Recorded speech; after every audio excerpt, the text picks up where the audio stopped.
हमनी के संस्कृति, हमनी के संस्कार सदा रहे हमनी के साथ। भारत के महान ग्रंथ और काव्य सब के संपूर्ण संकलन सब्सक्राइब करें तिलक।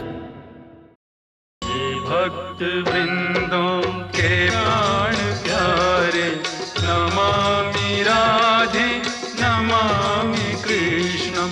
तुम ही हो माता पिता हमारे, तुम ही हो माता पिता हमारे। नमामि राधे नमामि कृष्णम। ये भक्त वृंदों के प्राण प्यारे, नमामि राधे नमामि कृष्णम। राधे कृष्ण राधे कृष्ण राधे राधे कृष्ण कृष्ण। राधे कृष्ण राधे कृष्ण राधे राधे कृष्ण कृष्ण। राधे कृष्ण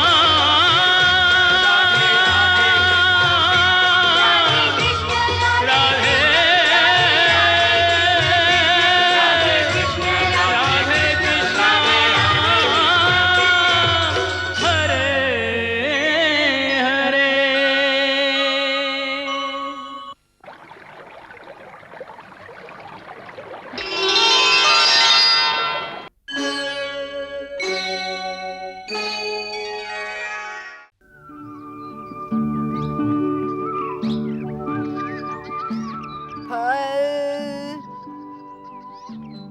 ताजा मीठा फल। अरे तू लेबू बेटी फल ना चाही माई। ताजा मीठा ह। फल ले ला फल, ताजा मीठा फल। फल ले ला फल, ताजा मीठा फल। फल ले ला फल, फल ले ला।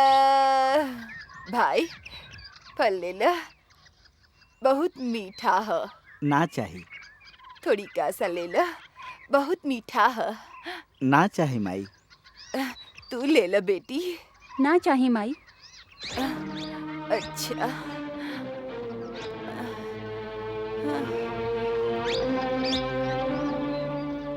फल ले ला फल।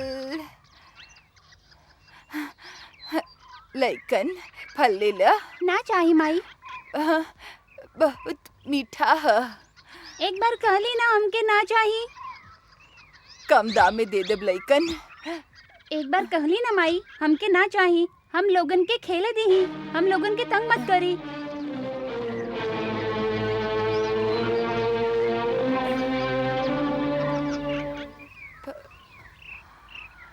फल ले ला फल, फल ले ला। भाई ए भाई फल ले ला। ना माई, फल ना चाहिए हमके। बहुत मीठा है। ना माई। भोरे से बोहनी ना भइल बेटा, कम दाम में दे दे। थोड़ी का सा ले ला। ना चाही माई, हमके फल ना चाही। अच्छा जैसन तुहार इच्छा। फल ले ला फल, ताजा मीठा फल। फल ले ला फल, फल ले ला फल। फल ले ला।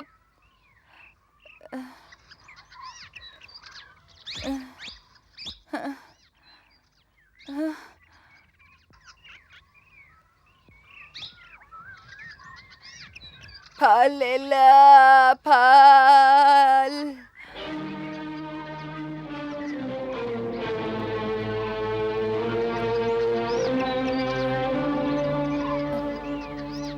केहू नहीं खे।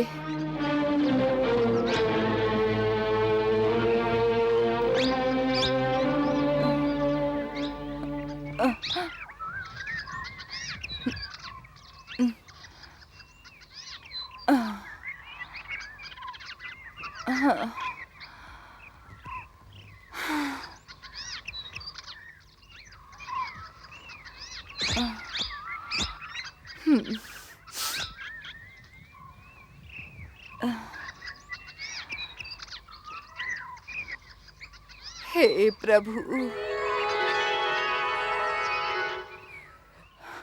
सगरे गांव घुमैली,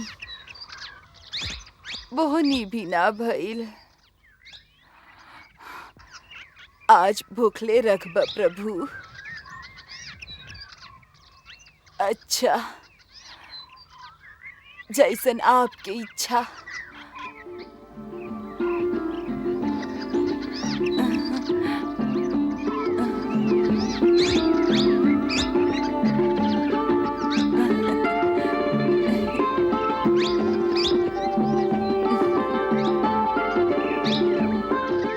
ई फल मीठा है।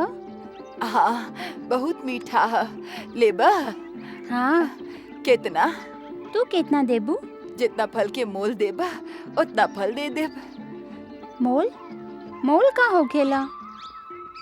मोल ना समझेल? ना। कितना भोला बाड़ा। लल्ला, केकरो से कोनो चीज लेबे पर ओकर बदला में कुछ देबे के पड़ेला। ओकरे मोल कहल जाला, जैसे धन। धन? धन कौन सा चीज होखेला? ए नाम के कौनो चीज तो हमरा पास है ये नहीं खे।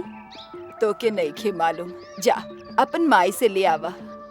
माई तो यमुना स्नान खातिर गईल हई। घर में कुछ धान बा? हाँ, बहुत सा बा। तो जा, थोड़ी का सा धान ले आवा, उहे मोल होई। फलवाली, तू कैसन हो? हमार माई तो हमके इतना चीज दे बेली, बाकी कौनो मोल ना ले बेली। हाँ, ग्वालिन सब इतना माखन दे बेली, बाकी कौनो मोल ना ले बेली। हाँ, खाली इतना ही कहेली कि हमार गोदी में बैठ के हमके भी माई कह द। हाँ। तुहार गोदी में बैठ के तोके भी माई कह दे तो तू फल दे देबू।